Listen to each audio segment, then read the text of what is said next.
Ladies and gentlemen, well, thank you so much for coming. Look at this fabulous turnout. Unbelievable. I'm so happy for you, that you've come along. Not just here, but look, we've got Townsville, we've got Cairns, we've got Singapore. Oh my gosh, we've got the whole world in our hands. TI. Oh, welcome, TI. Thank you so much. Isn't this exciting? Thank you so much for coming. I really appreciate you coming along today. So, now, folks, I'm your chairperson tonight. My name is Wayne Costello, and there's a few important cultural things that we have to observe before we begin today, this evening. So we will do those and do the acknowledgements, and then at the end there's a chance for questions and answers for the professor. And you also, in our other sites, you can hear us as well, so you're able to ask questions. Folks, good evening. My name is Wayne Costello. I'm descended from three First Australian nations, the Ngugi and Nunukal clans of the Quandamooka Nation of Minjerribah, that's North Stradbroke Island, also the Banjan Nation of the Ingham area, and also the Gungri Nation of the Mitchell area. So I've got family all over the state. I can stay anywhere I want when I go, so I'm really happy about that. I'm also the head of Aboriginal and Torres Strait Islander Student and Community Engagement at the JCU Aboriginal and Torres Strait Islander Centre. I'll be your chair for this evening's event, which is a community engagement activity of the JCU Australian Aboriginal and Torres Strait Islander Centre. In formally opening the proceedings this evening, it gives me great pleasure to invite Aunty Florence Onus, who's a local traditional owner and elder, to come and provide welcome to country. Please make welcome Aunty Florence.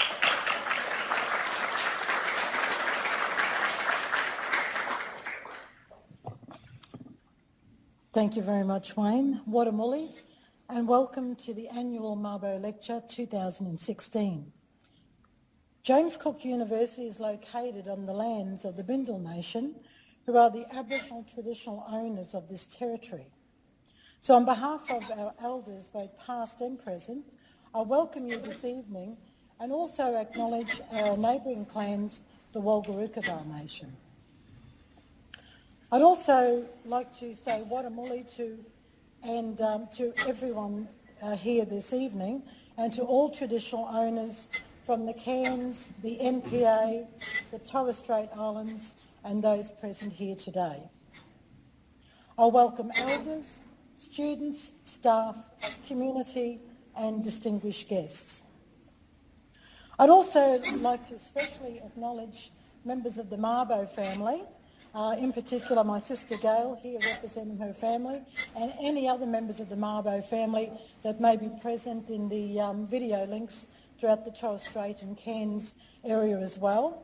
And a special acknowledgement to Aunty Benita Mabo for her support and sacrifice to her husband, Uncle Koiki Eddie Mabo, who began his journey here at JCU in pursuing native title rights and recognition on his journey from James Cook University. The Mabo decision overturned the concept of terra nullius to recognise the traditional rights and interests of all Australian Aboriginal and Torres Strait Islander people, and saw the establishment of native title legislation. The delivery of this year's Mabo Lecture coincides with the International Day of the World's Indigenous Peoples, and this year's theme is Indigenous Peoples' Right to Education. Therefore, it is with great honour to welcome and acknowledge our guest speaker, Professor Martin Nakata, a leader in Aboriginal and Torres Strait Islander education. Professor Nakata is the first Torres Strait Islander, would you believe it, to deliver the Mabo Lecture, and I'm sure Uncle Koiki Mabo is observing proudly over this evening.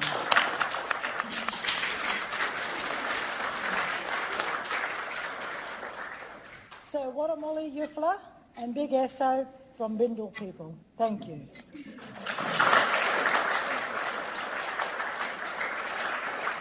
Thank you so much, Aunty Florence, for that wonderful welcome to country. Firstly, folks, can I just, before we go on, just have some acknowledgements. Just want to acknowledge Aunty Florence Onus Also, Gail Mabo, and thank you so much for coming today. We're really honoured and privileged to have you here representing the family. Just want to acknowledge the Bindal and the Wulkurukaba peoples. Also, Chancellor Bill Twiddell, thank you so much for coming. Deputy Vice-Chancellor Professor Chris Coughlin. Stephanie Hunter for coming. I saw the lovely Stephanie here. No, there she go. Members Professor Martin Nakata and Mrs. Nakata, and our deans and colleges around the university. Also beaming in from Cairns, Thursday Island, Mount Isa, Singapore, and just members of the community. I should let you know that this session is being video recorded and will be made available on the JCU website in the coming week. Again, thank you all so much for coming to the JCU B.ED.HONS.PHD Mabo lecture series, which celebrates the history-making Mabo decision with an annual public commemorative presentation provided by a prominent person who has made a significant contribution to contemporary Australian society. Thank you for also helping us celebrate and honour Uncle Eddie Koiki Mabo, whose campaign for Australian Aboriginal and Torres Strait Islander land rights led to a landmark decision of the High Court in Australia that on the 3rd of June 1992 overturned the legal fiction of terra nullius, which had characterised law with regards to land and title since the voyage of Captain James Cook in 1770. And that has since become known as the famous Mabo decision. The annual Eddie Koiki Mabo lecture series commenced in 2004 and has been delivered by a number of outstanding people, including Father Frank Brennan, Professor Larissa Barrett, the Honourable Jenny Macklin MP, Professor Chris Sara, Mr Mick Gooder, Professor Henry Reynolds, the Honourable Leanne Enoch, and other prominent people who have made a significant contribution to contemporary Australian society. As Auntie Florence mentioned, this Mabo lecture will be delivered by Pro Vice-Chancellor Martin Nakata, and this also coincides with the International Day of the World's Indigenous Peoples. As Auntie Florence mentioned, the theme for this year's Indigenous Peoples is right to education, which is protected under a number of other international human rights instruments, including the Universal Declaration of Human Rights. In spite of these instruments, the right to education has not been fully realised for most Indigenous peoples, and a critical education gap exists between Indigenous peoples and the general population. Where data exists, they show consistent and persistent disparities between the Indigenous and the non-Indigenous population in terms of educational access, retention and achievement in all regions of the world. James Cook University has a long-standing and demonstrated commitment to bringing about enduring benefits for Aboriginal and Torres Strait Islander peoples, which is exemplified by our ongoing efforts to improve access and participation, learning and pastoral support to increase progression and completion rates. This commitment is demonstrated by the establishment of the Australian Aboriginal and Torres Strait Islander Centre and the appointment of a Pro Vice-Chancellor, who is our guest speaker tonight. On that note, I would like to now invite the Senior Deputy Vice-Chancellor, Professor Chris Coughlin, to the podium, please. Please make welcome Professor Coughlin.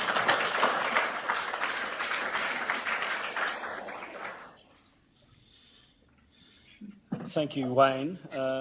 Can I just begin by thanking Florence for the welcome to country, and in doing so, can I please pay my respects to the traditional owners, the Bindal people and the Wulkurukaba people.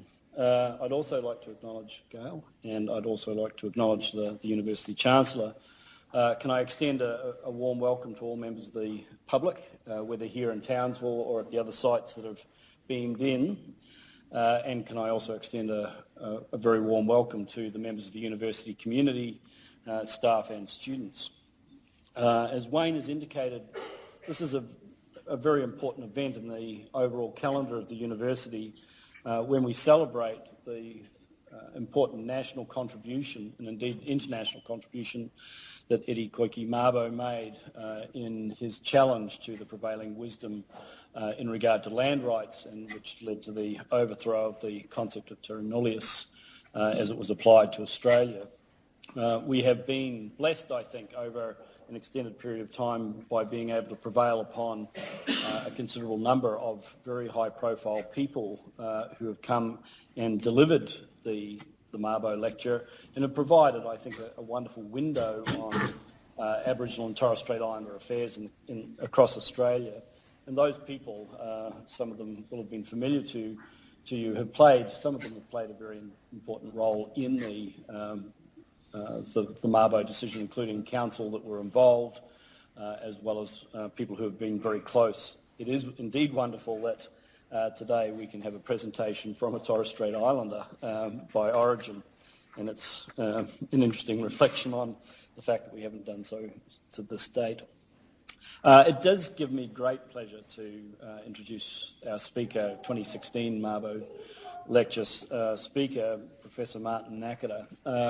Martin, as many people in the room would recognise, joined the university this year as the Pro Vice-Chancellor for Indigenous Education and Strategy. Attracting Martin to come home, in a sense, and it is in a sense home for Martin, was a process which extended over quite a long period of time, and Martin will remember our first conversations going back probably almost 2 years, so it was a long courtship, but we managed to cement the ceremony in the end. So Martin has joined us. He took up his position in May of this year and was joined by Vicky, his partner, and so it's great also to have Vicky, who's a scholar in Aboriginal and Torres Strait Islander affairs, so it was a double coup for the university in many respects. Martin, as we've acknowledged, is from the Torres Strait. His mother is an Islander, and his father is from Kushimoto-cho in Japan. So, reflecting, I guess, the very interesting cultural mix that is the Torres Strait. He grew up in the Torres Strait, undertook his education, his high school and primary school education on Thursday Island, and of course retains very strong ties back to the islands. Indeed, was there just last week, I think, Martin. He was one of our inaugural Outstanding Alumni awards that we have initiated to recognise the outstanding achievements of people who have been associated with the university. And Martin was also holds the important position of being the first Torres Strait Islander to have graduated with a PhD, and he graduated with that degree from James Cook University, so it's in that sense that he's come home. Martin is internationally recognised as an outstanding scholar and has undertaken research across a broad spectrum, but including aspects of curriculum and higher education, the proper academic preparation of Aboriginal and Torres Strait Islanders for study and Indigenous knowledge. And I think most importantly, Martin has challenged established ways of understanding the contemporary position of Aboriginal and Torres Strait Islanders within Australia and the possibilities for those people going forward. His book, Disciplining the Savages, Savaging the Disciplines, was published in 2007 and has been republished since then.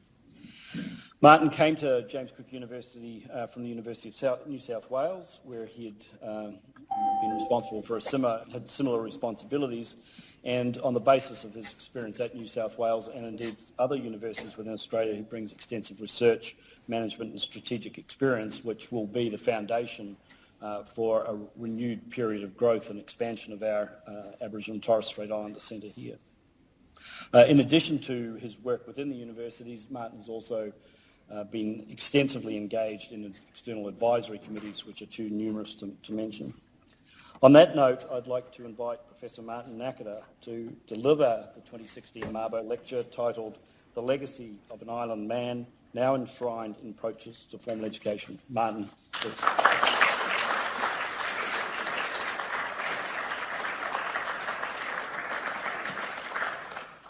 Thanks very much for that, Chris. Good evening, everybody. Chancellor, Senior Deputy Vice-Chancellor, Mabo family, distinguished guests, and Rory. Hi, Rory. How's the fishing?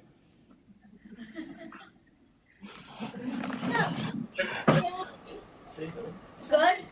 Good, that's good. Leave some for me. Okay. Yeah, well.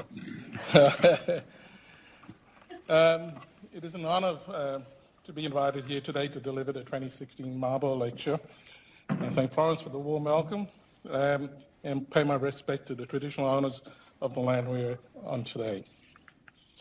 I came to study here at James Cook University in 1998. Actually, it was in Cairns, long after Uncle Koiki Mabo worked here. He was by then already well known to many of you. It was in December of that year that the findings of Mabo and others versus Queensland, number 1, were handed down. This judgment opened the way for Koiki Mabo, Dave Passy, and James Rice to test the legal rights of Meriam people to their lands on the islands of Mer, Dawar, and Wair in Mabo versus Queensland, number 2.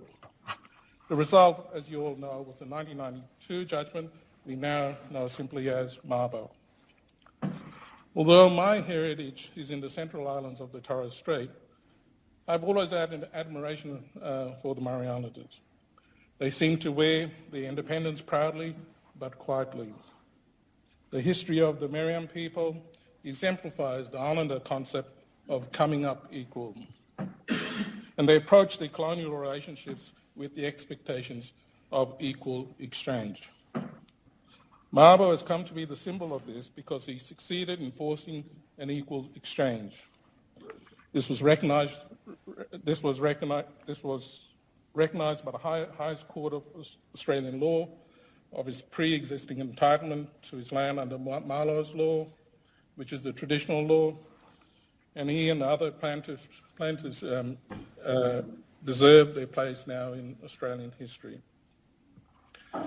Mabo will be forever synonymous with native title, but Koiki Mabo had another, less remarked on cause. That cause was education.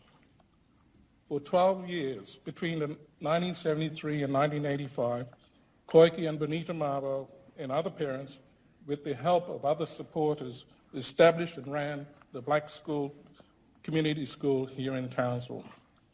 It was run in an old Catholic school building in South Townsville. It operated on uncertain and inadequate funding in the face of much hostility from the Queensland Education Department. The department screamed separatism and reverse apartheid. This was pretty laughable, given the historical separatist approach to the education of Indigenous people in this state. A departmental spokesperson at that time declared that people attempting to entice children away from a state primary school and enroll them in an unauthorised school, not recognised by the State Education Department, were technically guilty of an offence and risked legal proceedings being instituted against them.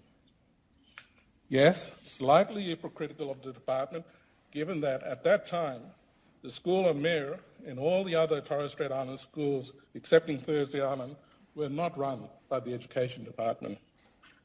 They were run by the Department of Aboriginal Islander Advancement.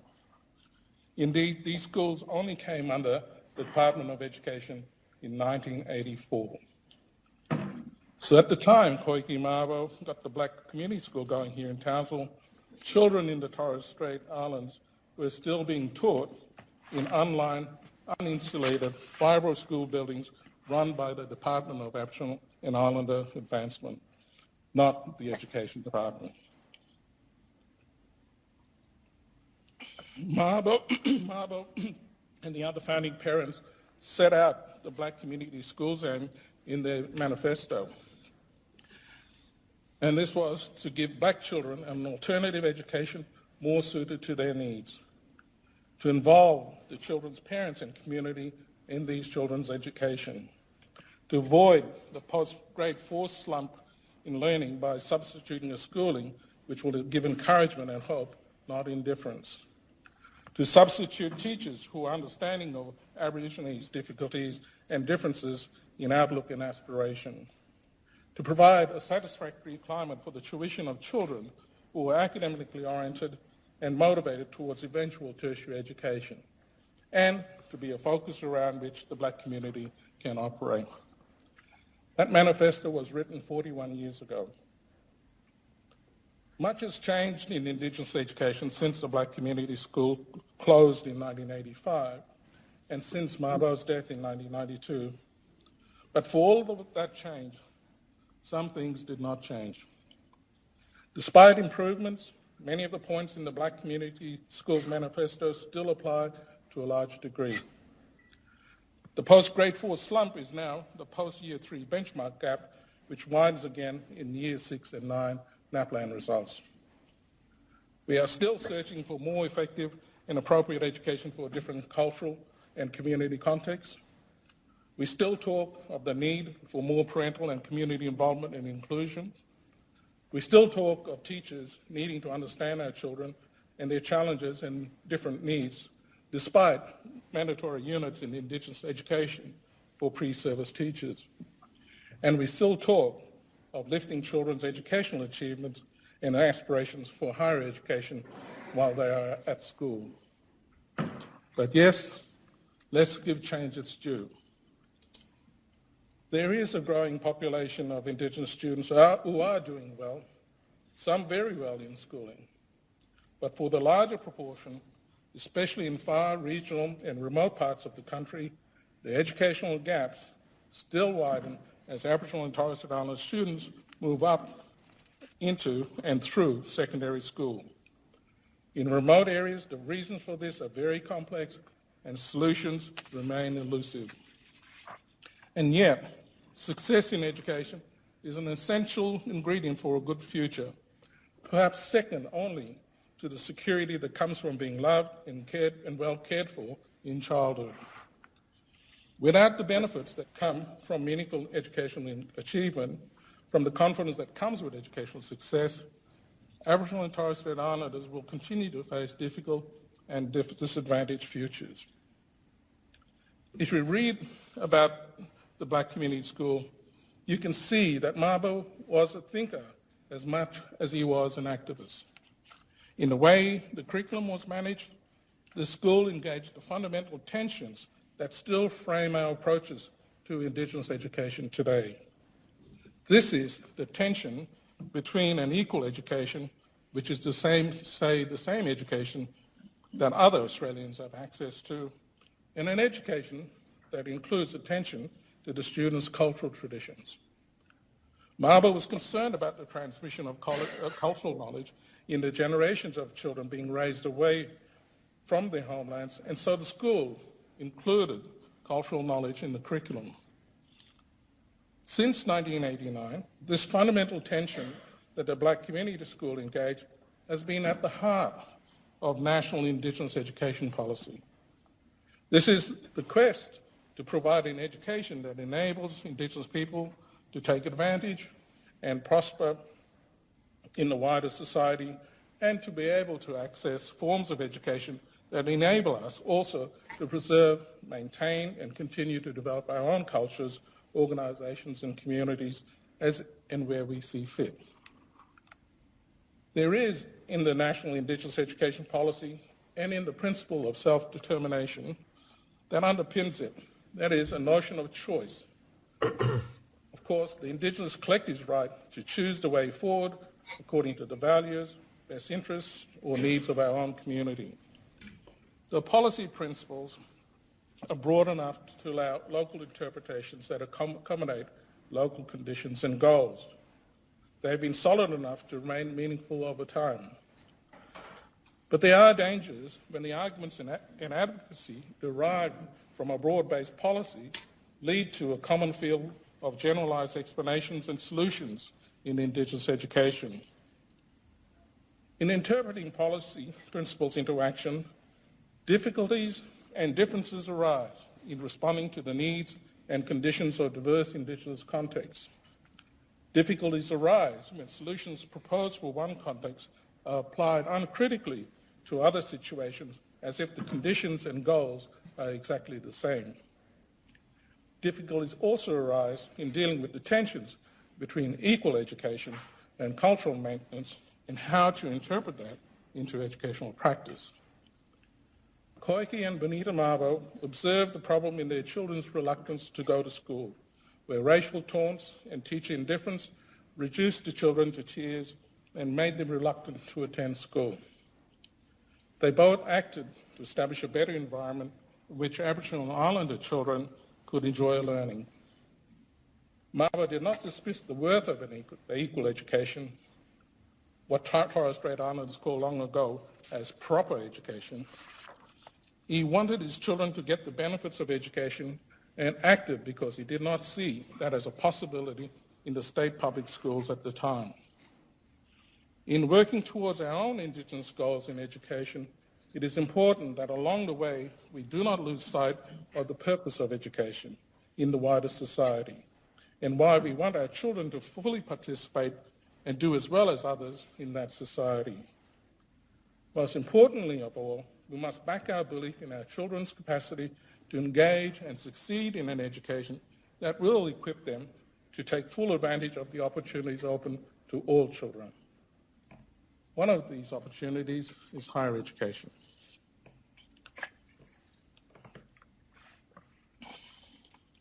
It is well known, and I hope my source is right here, that in the 1980s and before the Black Community School was closed, Mabo undertook a Diploma of Education at the former College of Advanced Education over on the Western Campus. By 1988, when I came to study at JCU, the college had been incorporated into JCU as the education faculty. Prior to study, I had been working as a Commonwealth Education Officer on Thursday Island.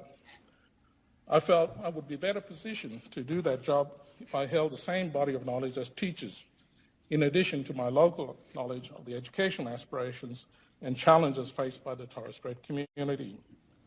I thought my discussions with schools and the bureaucracy would be on an equal footing if I had this knowledge. This is the continuing Islander quest for equal exchange, for an equal footing in the negotiation of matters of shared interest. I wonder if Mabo had a similar motivation for study with regard to the struggle to negotiate his educational priorities for the Black Community School. Both Mabo and I grew up in the Torres Strait, but in different generations and in different communities. We grew up what we called island custom, or island custom that represented the way traditional ways have continually evolved through our interaction with outsiders. The process involved domesticating outsiders' knowledge and technologies into our own traditional systems for understanding our environment and our place in the world. As one islander man put it, we plussed them into our culture. Growing up with the traditional custom predisposed me, I think, to a view that the modern world out there had ideas and benefits that could be useful or advantageous for us as they were for others. It secured me in my world, but not with a rigid notion of culture. But always it was quite observable that our ways were quite distinct from white ways, and so they remain. But what also passed down to me was the importance of trying to understand how the white people who brought their ways of doing things into our lives, how they thought, and why they did things they did. As one islander said after the arrival of missionaries, I understand why these sailors come to trade with us and then go away again, but who are these missionaries and why do they never go home? Have they done something in their own community that they dare not return? Islander critical analysis, circa 1880, don't you just love it? Fishermen, missionaries, and government agents came, imposed demands, and disrupted our lives. We were people who were long-time traders before white people came, and we were used to giving and expecting in return some sort of exchange. We could live with the presence of these others if this included dignified treatment in return for hosting them. We were severely disappointed in our negotiations. In this sense, the Islander struggle against governments and other outsiders was always a struggle for freedom, the struggle to reassert ourselves in the face of being dudded or screwed over by these outsiders, the struggle to get out from the famous act. And this is how one islander put it. We are free today, still incredibly overregulated by the presence of other interests in our region, and still being dudded. In the days of Yogi Peterson, islanders often referred to the islands as the biggest mushroom farm in the country, a place we were kept in the dark and fed a lot of bullshit. So when I was growing up, the political struggle was in part trying to understand what was being withheld from us as we tried to engage white people on equal terms. Ours was a struggle to know and understand the world from where these people and their ways came. So islanders, in the quest to come up equal, saw the value of being educated in white man's knowledge. This was not just for pragmatic economic reasons in our changing lives, but also for political reasons. That is, to understand how we kept losing out, no matter how hard we worked for our living, to understand, if you like, how the bastards keep robbing us, as my grandfather would have put it. In the quest to know what was held from his generation, my grandfather had chaired an inter-island meeting in 1944, in which islanders at that time called for a tertiary education. So you see, I think my personal history as a Torres Strait Islander predisposed me to see the value of mastering the Western disciplines in their knowledge system. I didn't come to university to have others explain to me who I was or what my cultural identity meant for the way I should think and what I should learn. I came to understand how others thought, not because I wanted to think like others or to become white, but so I understood what I was engaging with in my contest with their ideas. The idea, still commonly put about, that being educated in Western disciplines puts Indigenous people at risk of being whitewashed, I found wholly insulting to our intelligence. I was at the time what you might call a little bit angry person. The best advice I was given as an undergraduate was by my honours supervisor here at James Cook. He said, "It's okay to be radical, Martin, but you don't want to be radically dumb." He encouraged me in my quest to engage the big picture in all the positions. This was a timely reminder for me and quickly brought me back to the real mission. As Indigenous people, we are not making the best use of higher education if we are only prepared to see the big picture in simple terms as us, them, black, white, for or against. Opportunities in higher education are not well used if we, Indigenous Australians, are content to just be reactive to every instance of outrage or upset we feel. But a higher education is important if we are going to think through, in measured ways, workable solutions for improved services, opportunities and futures for our own communities. Every Indigenous person has their own personal goals for undertaking higher education studies. Higher education enables individuals to pursue their own interests, secure work and a reasonable living. But higher education also provides the best opportunity for Indigenous Australians to enlarge the frames of reference we need to understand how the wider world works and to negotiate our way in and through it, both personally and collectively. For my own children, I have always argued that they will always, without question, be perceived as girls of colour, and to contend with this, I feel, as my father, grandfather and great-grandfather did, that what they need most is an understanding of the political nature of their position, and that requires both the language and the knowledge of how that position is effective in the mainstream world. They also need a way of maintaining themselves in the face of it, as well as working against that knowledge system that continues to hold them to the position that it has produced for them. For the last 20 years, I have worked in 3 universities. This is the 4th.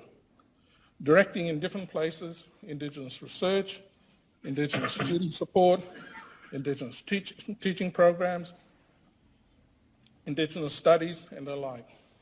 Like schooling, there have been many improvements in all these areas, hard fought for by Indigenous people. But like schooling, there has not been enough improvement in the educational outcomes we see. The big picture is often hard to domesticate when you are down on the ground trying to deal with crisis and bureaucratic blockage in the everyday. My experience has led me to see the major tension in Indigenous higher education to be not so much the tensions between equal and culturally appropriate education. Yes, in some contexts and situations, this is a central dilemma. But to me, the major tension emerges between the big picture project that we call Indigenous higher education and the many smaller projects in different areas of Indigenous higher education. One of these areas is the undergraduate education of Indigenous students, and another is Indigenous student support. Other areas of effort include attention to Indigenous research, Indigenous content in degree programs, Indigenous scholarships in the disciplines, Indigenous studies scholarship, and its development as an area of teaching and learning, Indigenous postgrad issues, and the education of non-Indigenous students about Indigenous people and the issues. And then at the top level, across all these endeavours, are issues of Indigenous policy, governance, administration, and employment in universities. All these things are important if we are to achieve real justice and develop better understanding of the Indigenous people's place in the world. All these things count in our effort to ensure Indigenous people can engage meaningfully in higher education and succeed. But in universities, it is important not to confuse the broader, longer-term agenda and the more immediate task of making sure Indigenous students have the best chance of succeeding in the elected undergraduate programs. I think that over the years, we have relied too much on the larger change agenda to improve Indigenous students' chances of success in higher education through a sort of trickle-down effect. It is important to distinguish the education of Indigenous undergraduates from other areas of Indigenous effort in universities. And yet at the same time, it is important not to lose sight of the important connections between them.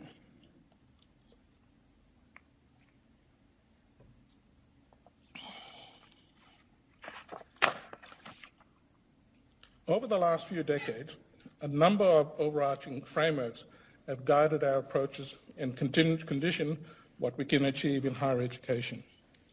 From the university side, concepts of social justice, social inclusion, and equity frame and rationalise the responses of universities' policies and processes to Indigenous concerns. In contrast, Indigenous rationales and responses are conditioned by two sub-frameworks. Organisationally, the cultural framework guides the intersection of Indigenous practices and institutional practices, including student support. Academically, a decolonising framework guides Indigenous research and scholarship goals, Indigenous studies, teaching and learning goals, and the embedding of Indigenous content in degree programs. All these frames work to bring about adjustments to mainstream practices to be responsive to our presence, our interests, and our needs in higher education and generally in academia. Attention to Indigenous students and student support has been caught up in the intersection between all these conceptualizations and frames. How we understand and talk about the learning needs of Indigenous students emerges from within these intersections. My experience over the years has been that the educational goals and the learning needs of individual students are often subordinated to the broader concerns of the Indigenous cultural and decolonising frameworks. Likewise, my experience at all levels in universities has been that the progression of Indigenous student interests is often subordinated to the rather personal, missionary or ideological notions that many non-Indigenous staff have in relation to such things as culture, social justice, equity, process, and so on. In my view, the social justice, equity, cultural and decolonising agendas that have framed reform in higher education and academia have been very useful frameworks for reconfiguring the relationships between Indigenous people, universities and academia. But these frameworks are less useful for thinking about how to deal with the educational capacity of students. I've said in other places that Indigenous student learning support has been badly neglected over the years and has been riddled with complacency and a lack of scrutiny. Many student support centres have struggled to meet the needs of a growing Indigenous student cohort that is increasingly diverse in terms of socioeconomic backgrounds, educational backgrounds, and the disciplines in which they study. We all have to do better or risk being shut down. As the far northern regional university, whose student catchment area includes the Torres Strait, Cape York, and the northwestern areas of the state, the challenges for James Cook University are complex and enormous. We have today 770 plus students, and the numbers are growing. Indeed, to reach population parity levels of the region, we should have doubled the numbers by now. Progression and completion rates, however, continue to keep our students at the bottom end. What these poor outcomes mean is not just disappointment for individuals. It is also detrimental to our North Queensland economy when capacities are not fully developed. Adding further burden also to the Indigenous community through a growing HECS debt with no professional degree to pay it off requires some careful thought. It is both immoral and cruel to further disenfranchise Indigenous people in these ways. We simply have to do better in our efforts to retain and support students through to timely completions. A change agenda is warranted, and business as usual is insupportable. The challenges JCU faces present opportunities, though, to innovate and improve our approach to Indigenous student support for this specific context. My approach to student support reform has been to subordinate the overarching cultural framework that has traditionally guided practice. My argument is that the primary framework has to be an educational framework. What does an educational framework offer to student support? It moves attention to the development of Indigenous students' educational capacities. The capacities they will need to meet the demands of their degrees and graduate with the best degrees they can achieve, and capacities they will need to negotiate their way professionally and in their civic and private lives. This means placing a concern for students' educational success at the centre of everything we do in the university. Concern for students has to come before anything else. It means understanding our students as sharing some common challenges, but it also means understanding our students as individuals who have different goals, different educational histories and starting points, who face different challenges in their different degrees, who have different sets of personal circumstances, and who require different levels and forms of assistance at different times throughout their different studies. It means us as a university being prepared to meet their needs. It means thinking about what we do and whether what we do is enough or effective. It means being prepared to reevaluate what we offer in terms of support. Now, this is what we all think we are doing. In everything that is done, we think we are putting students first and supporting them so that they do succeed. But if we have a look at the outcomes, we are failing to support students quite clearly. And to borrow from Tinto, Vincent Tinto, one of the foundational American theorists in this area of transition to higher education, he says equal access, he reminds us that equal access to higher education without the provision of effective support does not provide equal educational opportunity. It is time for a radical rethink, and we can't be defending what we have always done as we'll just keep going.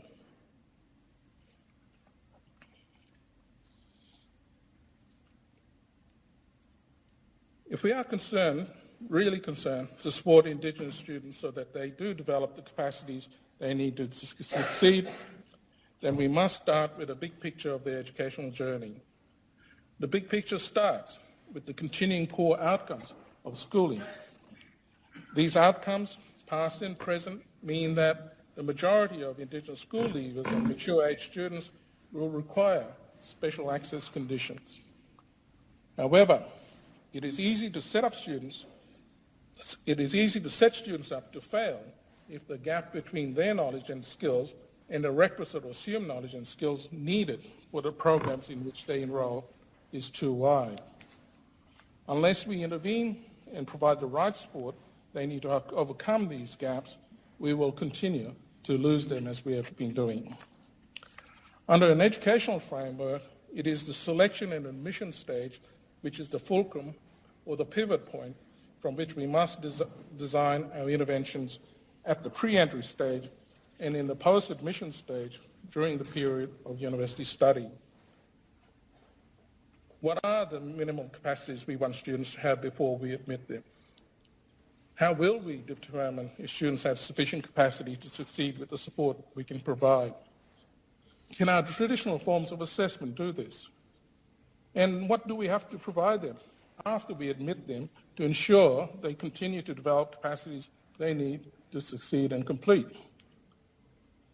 Pre-entry activities should begin the process of developing this capacity. This might begin with aspirations for higher education, as it does now. But aspiration-building activities that are not matched with a realistic notion of what academic learning and study involves do not build prospective student self-efficacy levels, nor do they do that sufficiently. If the gap between a student's aspiration and the self-belief that they can actually do it is too wide or full of doubt, then either students will be overwhelmed by the challenges once they are enrolled, or they won't come at all. In many places, pre-entry activities are too recreational in nature, too much like holiday camps. Yes, they have to be fun and enjoyable, but they have to be serious and focus on capacity building at the same time. Participation in these programs should also see an acceptable rate of conversion to enrolments. We have to think again about the design of these programs and about how we select students to participate in them. As prospective students move closer to the point of admission, preparatory and enabling programs begin to appear as pathways into the university. The design of pathways, then, is critical in this process. Many of these are not well designed for Indigenous students and not well articulated to degree programs. Many enabling and preparatory programs I have seen across the country are so general or so condensed that they fail to distinguish between the different knowledge and skills required for different degrees. This is particularly the case with degrees requiring maths. I've come across instances where enabling programs have condensed HSC level 1 and 2 maths into 6 months. I've seen students fall over in clinical practice because of the lack of basic maths. I've seen business students fall over because the supplementary maths program was more geared towards engineering students. With a more focused approach to skill them in maths they needed, they might have all managed.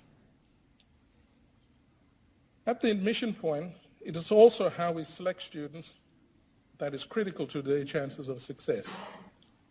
There has to be a clear understanding of what it will require for students to have a chance to succeed in their preferred programs. This requires college involvement and staff who have a very good understanding of the different demands of different programs in different colleges. But this also requires Indigenous involvement, staff who are familiar with student circumstances, staff who understand the nature of student challenges, and staff who are familiar with the personal or psychosocial attributes required for persistence in the face of challenges. We all know, or should know, that ATARs or OPs are only one indicator of success. Just as important are students' individual attributes: motivation, determination, persistence, resilience, self-efficacy, self-regulation, self-responsibility, self-awareness, self-direction, and so on. In my experience, these attributes do make a difference, and I have seen students with low scores or no scores go on and do well because they have these strong personal qualities. And we know as well that students with high ATARs in OPs can and do fall over. A high score does not necessarily mean a student will not be full of self-doubt about their capacity or that they will seek help when they get into trouble.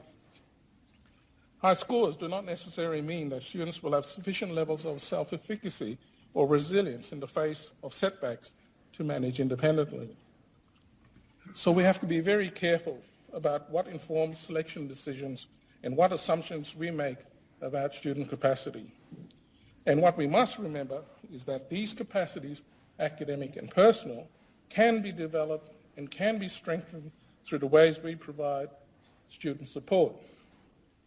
Just as we would never exclude a high-scoring student, so we should not overlook a low-scoring student or student with no educational attainment. But we do have to be looking at students' compensing capacities and their levels on balance. Selection hits the mark best when there is cooperation between Indigenous personnel and college staff, and where there are a range of assessment or diagnostic tools applied. The exchange and flow of information and expertise is critical in this area. The third element of selection decisions pertain to student circumstances and the conditions under which they will be studying. Stable and adequate finance and stable and appropriate accommodation are critical factors in success, and the main reason also for withdrawal. Time for study is critical. Students have to have a realistic sense of what successful study will take and be given good advice in this area. It is the universities and my role to find more scholarships and cadetships, more donors, more accommodation options for Indigenous students before they commence. And we need to work much closer with Centrelink about students' study entitlements. These conditions affect the social and emotional well-being of students, and social and emotional well-being is an indicator of success that we need to pay more attention to in our sector. More attention has to be paid to the development of these capacities in our students as they study. The management of social and emotional stress, in particular, is a prerequisite for managing in difficult professional areas. But there is more to selection than screening students in or out. Those screened out must be given sound advice and be redirected by another pathway so that they can try again the following year. We need to continue to view these students as prospective students and remain always in contact with them. There is added value also that should come from pre-entry and selection processes. These stages present opportunities to collect basic profile knowledge about our students. One of the biggest failures of Indigenous student support across the country has been the failure to reach out and support all students.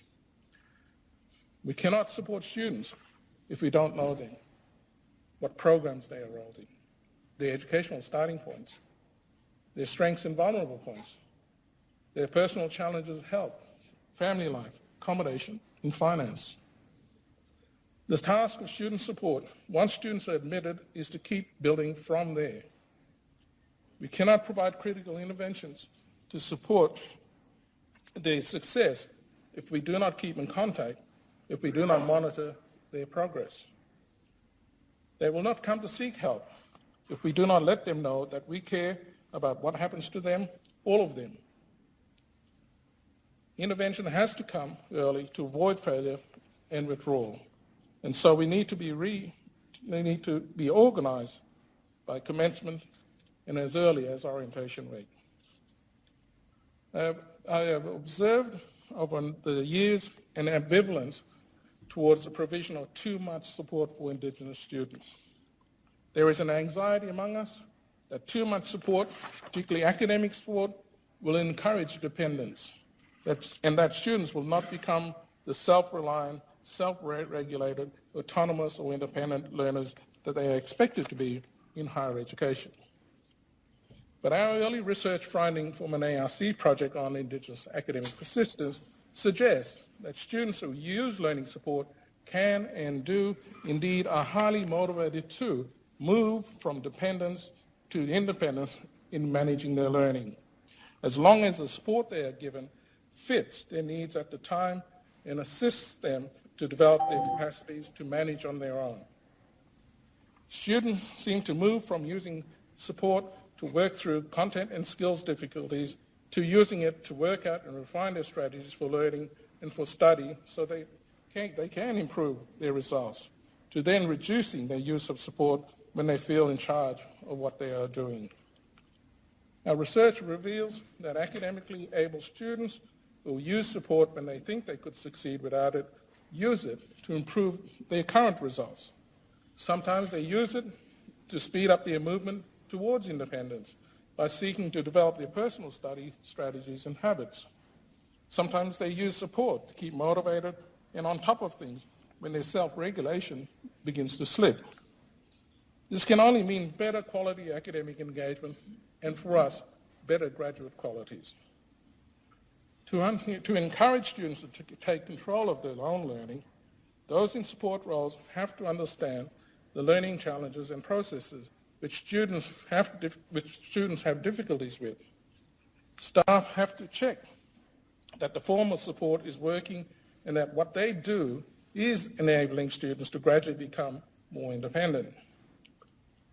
Indigenous people have long criticized deficit-based approaches in education, but do we know what it looks like in student support?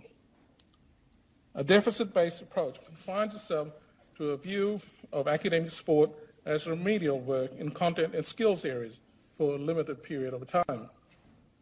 A strength-based approach, on the other hand, views academic capacity in all its aspects as something developmental and incremental, and which presents differently for different students in different places and at different stages of their degrees.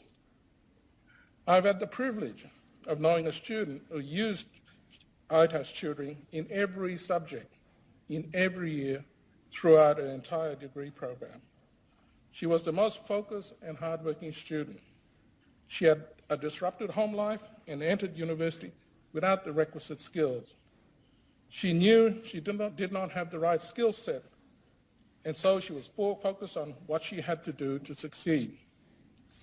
She graduated last month on time with her cohort with honours. She is now an aerospace engineer with Qantas, and her honours thesis was all about fuel freezing points, latitudes, and atmospheric temperatures on flight paths over the Antarctic. Qantas gave her a cadetship while she was studying. She worked there over the holidays. At the selection point, the Dean of Engineering advised her to take an enabling maths before she started, which she did. The Indigenous support team knew she had it in her. She had walked the Kokoda Trail while at high school.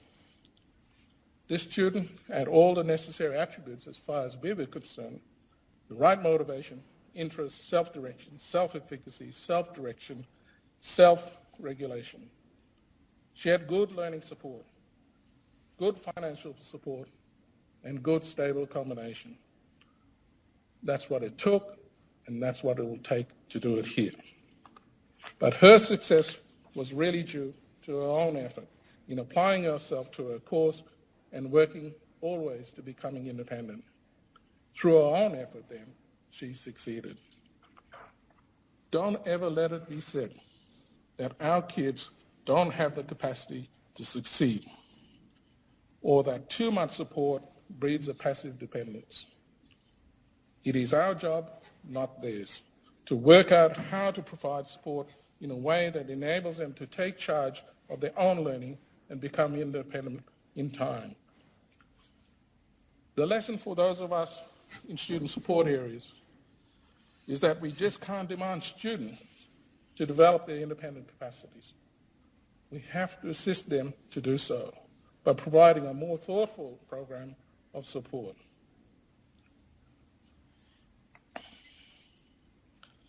The most challenging aspect of ensuring student success along this journey from pre-entry to successful completion is the question of how to organise and develop the different aspects that require our attention. Three main areas I have found to be key are these. For students to succeed, they need stable finance and accommodation options for as many students as possible and for pre-entry activities. That means scholarships, cadetships, and sponsors.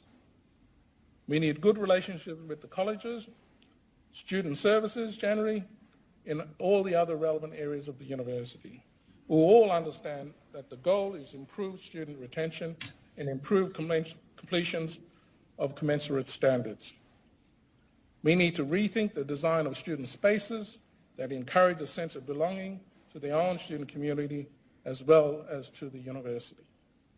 But most urgently of all, for JCU, we need to reframe and reorganise the way we provide student support services to place the focus on the development of the capacities students actually need to succeed. Reframing student support also means that the functions and roles of student support staff need careful thought to meet the needs of students. It requires that staff have appropriate skill set and useful systems of support. Where these skill sets and systems and processes are not sufficient, they must be developed with priority. The development of Indigenous staff capacity should also be a priority in this to value add the wealth of knowledge and experience they already have about Indigenous people and about Indigenous issues. The annual calendar of events and activities that are conducted in tandem with the other sections of the university in marketing and outreach, in pre-entry, in selection, admissions, and student orientation and support require careful review and calibration towards academic persistence. To sum up, the role of those who direct student support, as I've tried to outline today, is a complex one.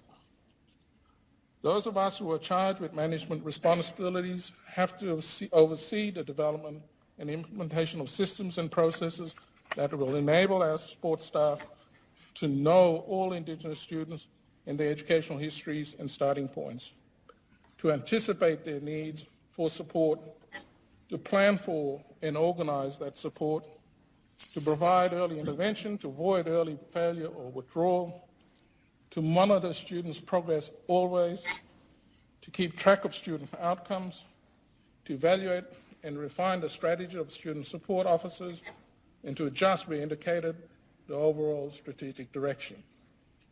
We need more robust IT systems to track student progress and to track our efforts to support them.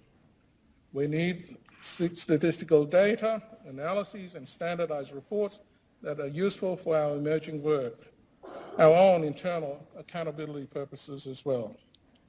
These will take a university-wide approach, one that needs to include the whole of Indigenous higher education journey, from outreach and pre-entry activities through to graduation and on to employment.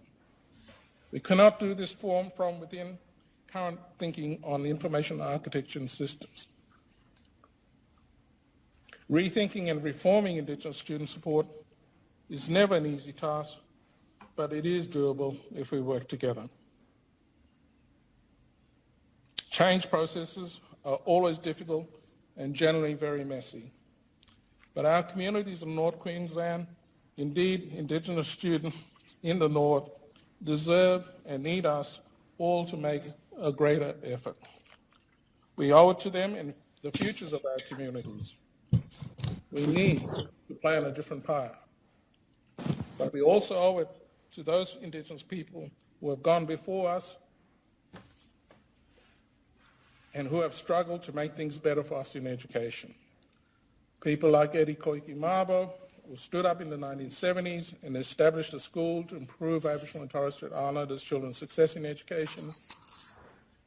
A great island man who we honour here today. Thank you.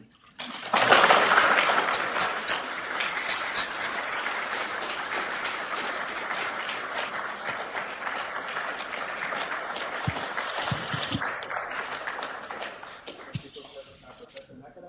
Now, for you to ask some questions. Some time before we wrap up tonight. So over to you. There are built-in microphones up there. So, Cans as well. and cans and the other side. If you have any questions for the professor, please maybe the young lady is going to activate the microphone for us. Over here, do you have any questions that you'd like to ask?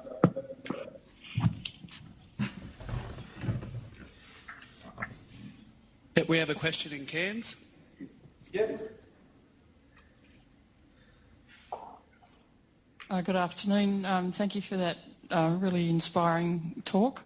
I come from the southern part of the country, and I do have some experience as the manager of a graduate program at one of the Commonwealth departments, where I personally employed 4 Indigenous graduates and mentored them. I'm just wondering whether you are aware, and I don't know, this is why I'm asking you, do any universities in Australia have a support program or address these issues that you're talking about that could be used, to sort of save reinventing the wheel, to try and model on what they do at JCU?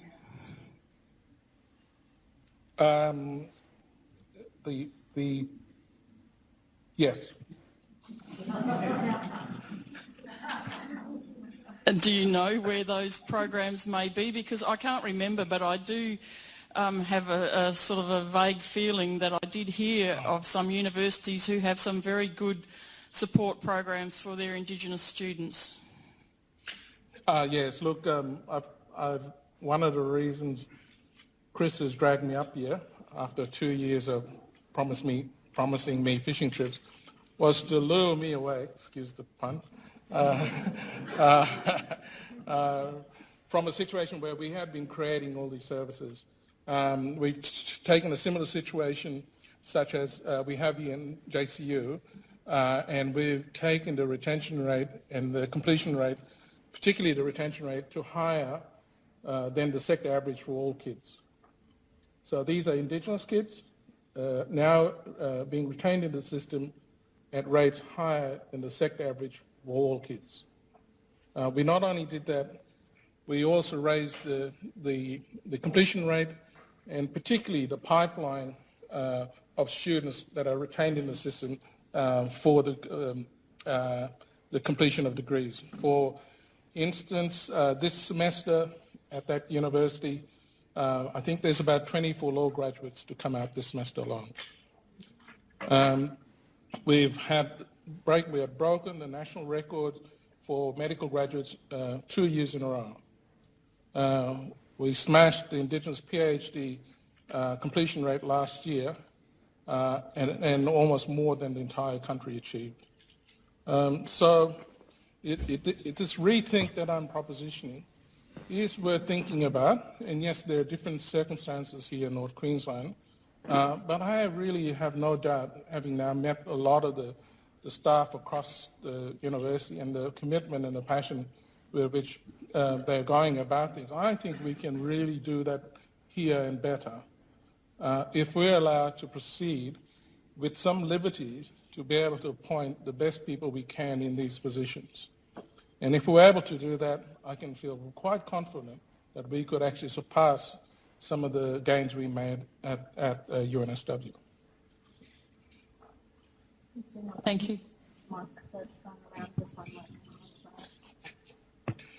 it's a little bit off the topic that you've spoken to tonight, but I'd just like to draw you a little bit on the issue of cultural competency in higher education, which, as you well know, has been a persistent element of the national debate. Yep. And I'd just be helpful if you could share your views on that.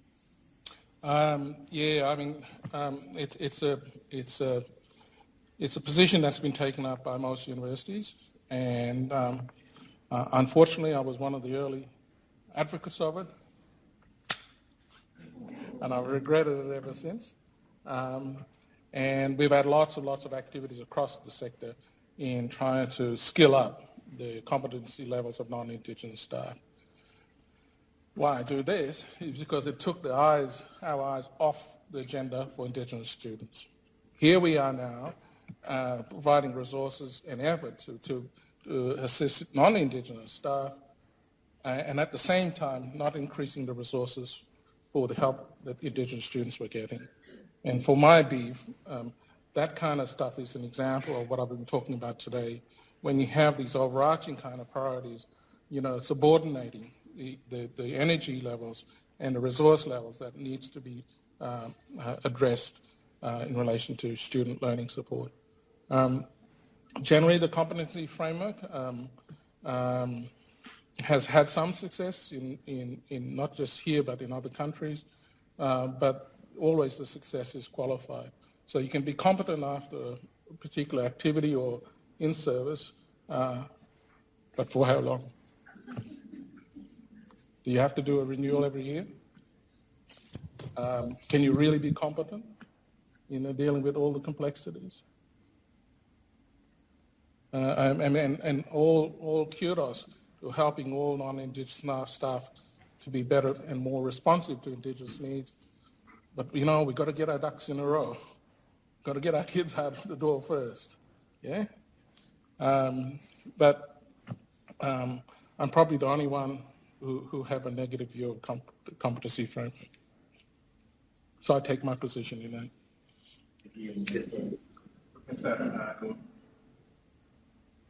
So, Martin, can you hear me all right? Yeah, I can't see anybody though. No, I'm not exactly sure why my video isn't working, but I'm very pleased indeed that I've managed to hear your incredibly inspirational, thought-provoking talk.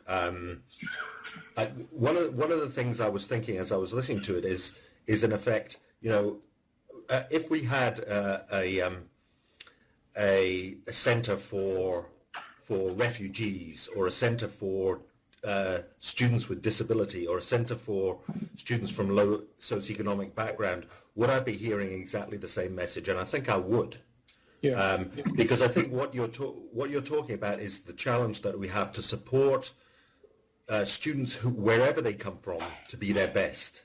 Is there anything that you think that is different about Indigenous students from students, say refugees or disability or low socioeconomic backgrounds that requires a focus of attention as compared to just saying this is what we should be doing for all students? Good that you picked up the key points, Ian. It is really about learning capacities and academic persistence, and that cuts across for all kids. And importantly, not just for refugees or disabled kids, but for all the non-Indigenous kids who live in North Queensland, in the farms and the rural and remote areas, they too need a pathway that can be just as supportive for them as they come through and be part of a university education. Yes, they too don't maybe get the results that the kids with high OPI scores get, but we've shown that you can actually take kids with low educational outcome and get them through their degree program based on focus on learning capacity issues and what we need to do to enable academic persistence. That should apply for all kids. Thank you.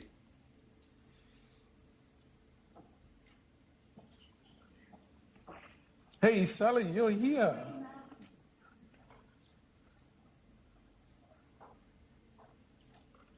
So, Martin, thank you very much for that. Again, we're extraordinarily fortunate to have you with us here at JCU.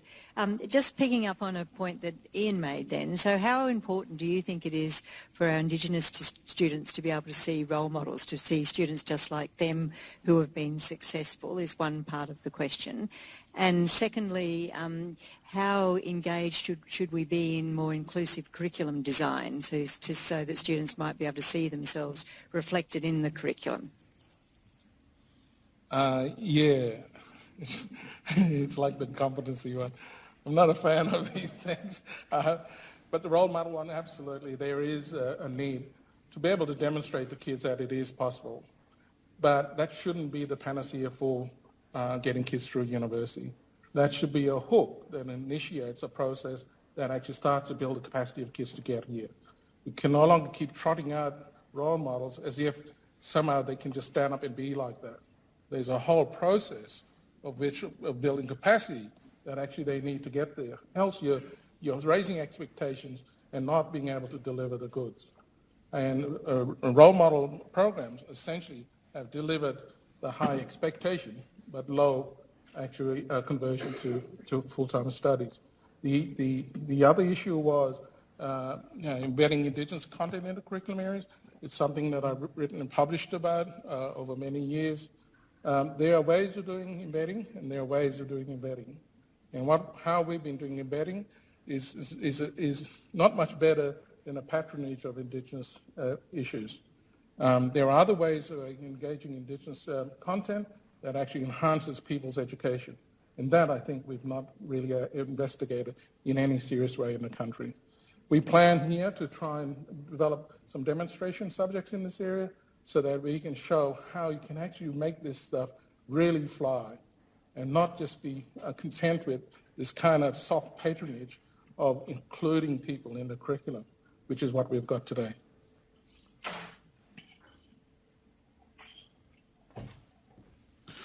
So just one more question up in Cairns. Yep. Am I allowed to speak? Cairns. Or up there? Okay. Hello, Martin. Who is one? This is Charles here. Charles, who that?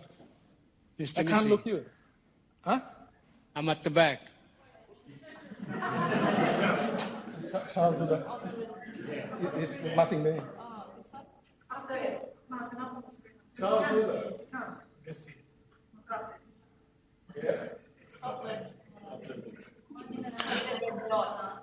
There's a red bell over there. I can't see you. Me, Charles here. Mabo man. Mr. Charles. Missy. No wonder I can't see you. You're too black.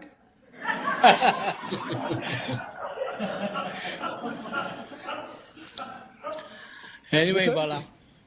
Good to hear from you, Bala. My concern, Bala, is, especially in Townsville, aquaculture is a very important core step for many people who want to be interested in aquaculture and become part of that process. But, aquaculture is a free approach. At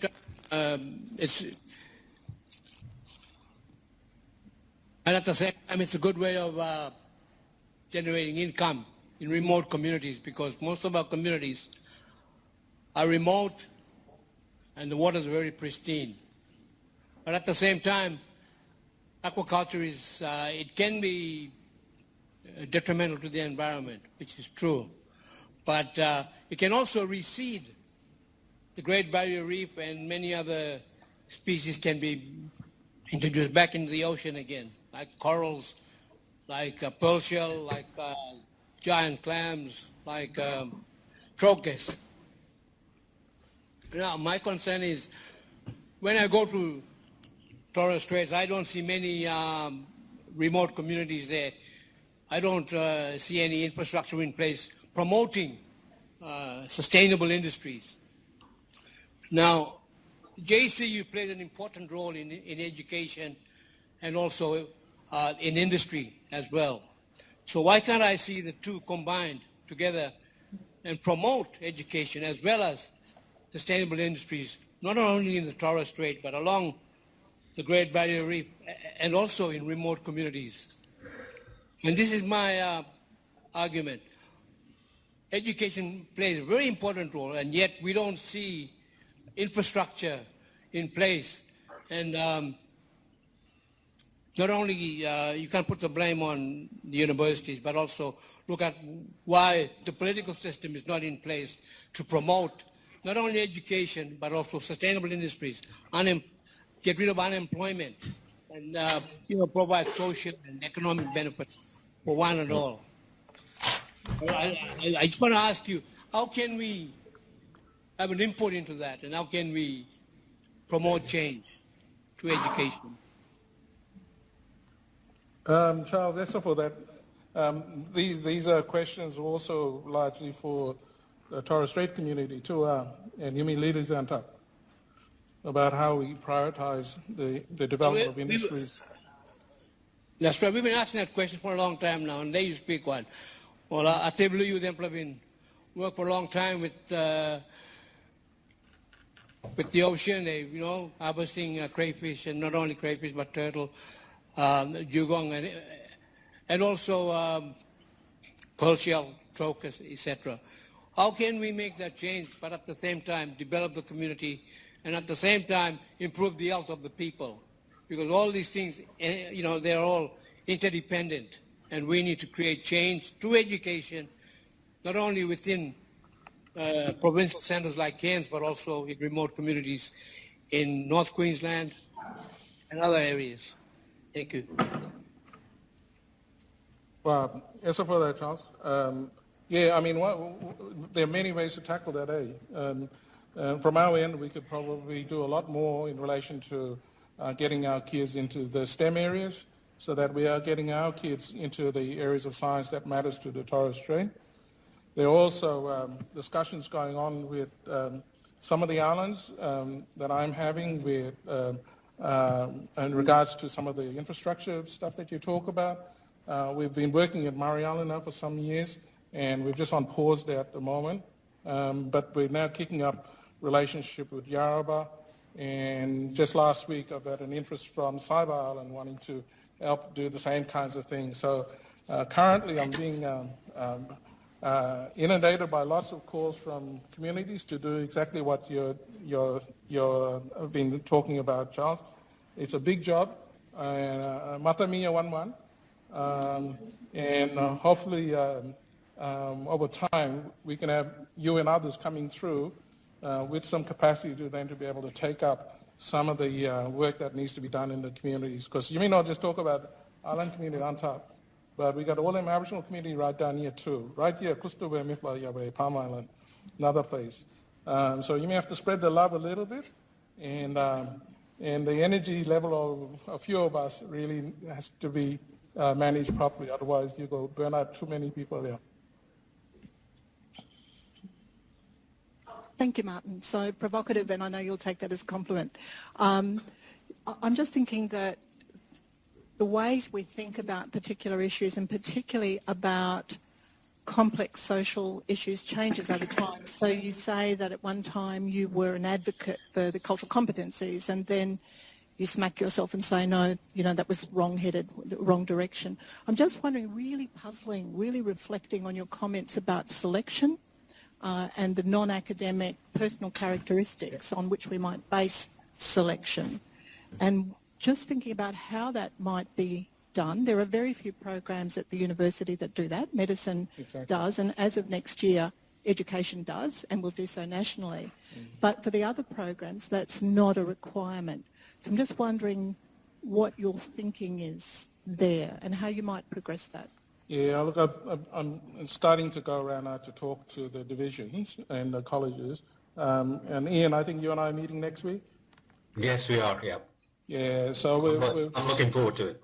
One of the things to progress with the rest of the university is an idea of a special entry program, so where we can manage with the college staff in tow and develop another sort of pathway to come through where we can actually demonstrate the kinds of assessment regimes that might capture the kind of information that we're talking about. And I've done this before. We have these tools, but it's the process that I'm using with the team at the centre to develop our own tools and develop by our own staff, but with the focus on those kind of issues. And if we were able to get into a special entry program where we can trial that and see how they go, and if we see the same kind of success that we've had in Sydney, then perhaps that's something that could be talked about in a much broader term. But in terms of implementation, that has been the plan so far. Mm-hmm.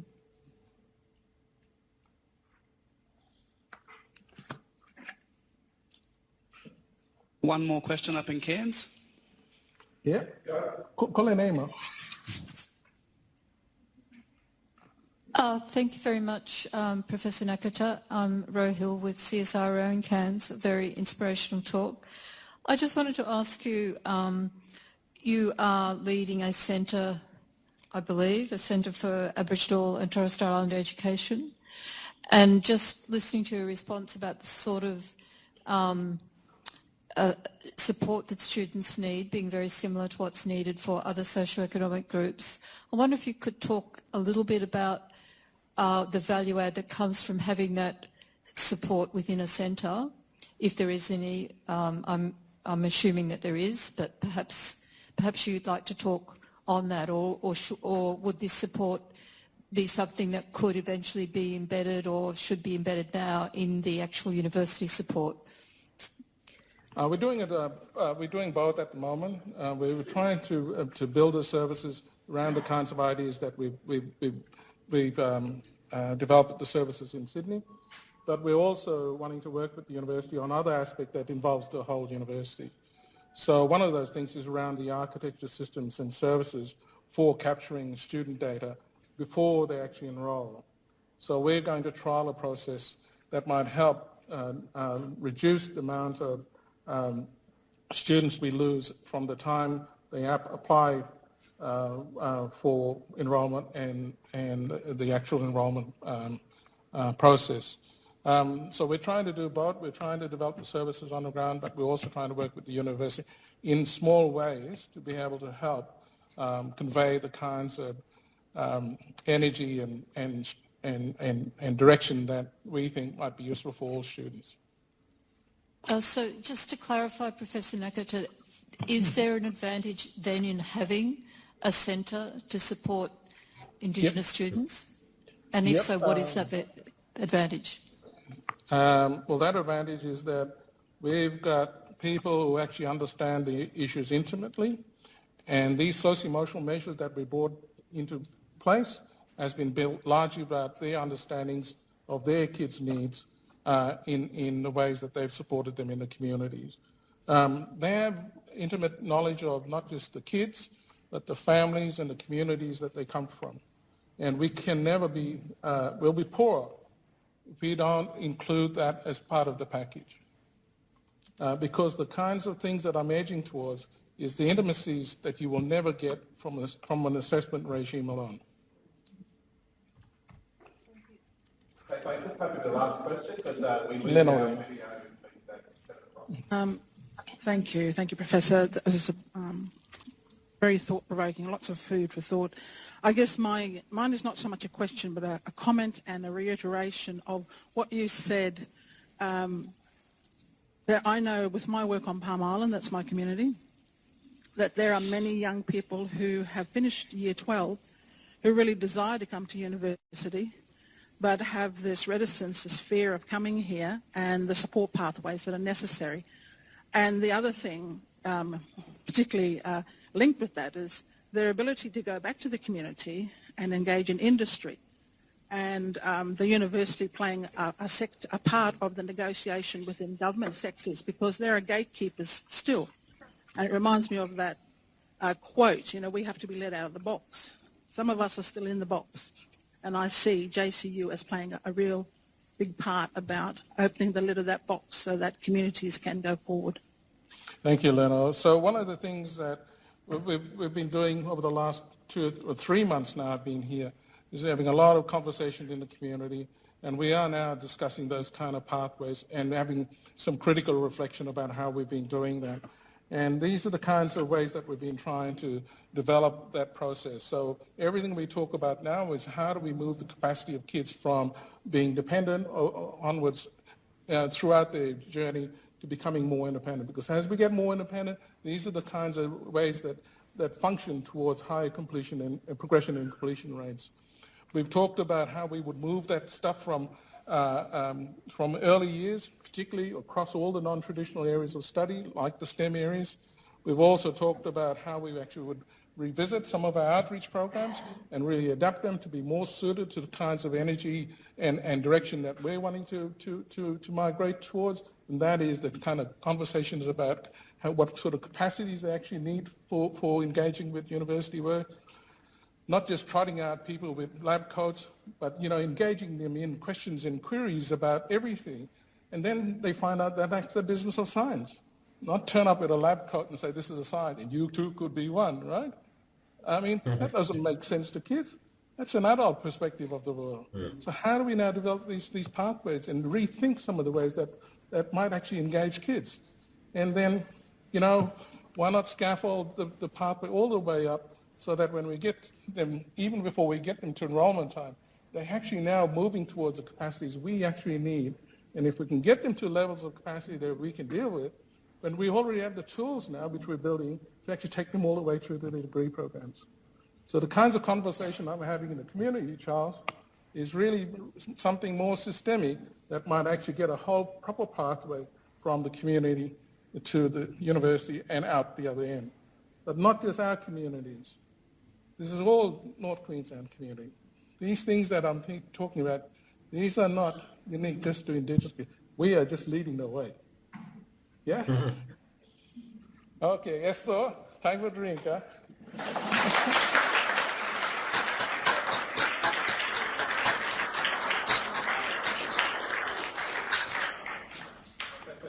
On behalf of everyone here and in our site that are tuning in, I'd like to say a very, very big thank you for getting the lecture tonight and for sharing the wisdom and knowledge and experience with us. We're very fortunate to have you here, and we're very keen to learn from your experience and take it to the next level. Always right.